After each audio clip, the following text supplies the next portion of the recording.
महसूल मंत्री बावनकुळे यांनी विदर्भाचे पंढरपूर म्हणून ओळखल्या जाणाऱ्या धापेवाडा येथे दिली भेट. धापेवाडा येथील स्वयंभू श्री विठ्ठल रुक्मिणी देवस्थानात महसूल मंत्री चंद्रशेखर बावनकुळे यांनी सप्तपत्नीक घेतले दर्शन. नागपूर जिल्ह्यातील कळमेश्वर तालुक्यात असलेले धापेवाडा हे विदर्भाचे पंढरपूर म्हणून प्रसिद्ध आहे. येथील स्वयंभू श्री विठ्ठल रुक्मिणी देवस्थानात महाराष्ट्र राज्याचे महसूल मंत्री चंद्रशेखर बावनकुळे यांनी सप्तपत्नीक दर्शन घेऊन श्री विठ्ठल रुक्मिणींच्या चरणी प्रार्थना केली. यावेळी त्यांच्या पत्नी ज्योती बावनकुळे सोबत होत्या.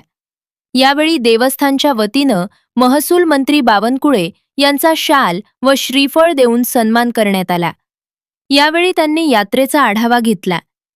याप्रसंगी विधान परिषद आमदार डॉक्टर राजीव पोद्दार, काटोल जिल्हा ग्रामीणचे मनोहर कुंभारे, देवस्थान ट्रस्टचे उपाध्यक्ष भानू प्रतापसिंग पवार, रामराव मोहाडे, प्रिया मानकर, सरपंच मंगला शेटे, दिलीप धोटे, डॉक्टर मनोहर काळे, राजेश शेटे, शीतल सवाईतुल, सविता भरबत, राजा धार्मिक, मंगेश चोरे तसेच देवस्थानचे पदाधिकारी, गावकरी आणि भाविक मोठ्या संख्येनं उपस्थित होते.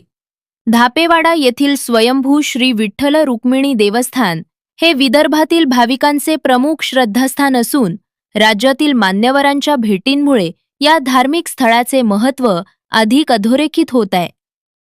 रजत देकाटे, प्रतिनिधी, नागपूर.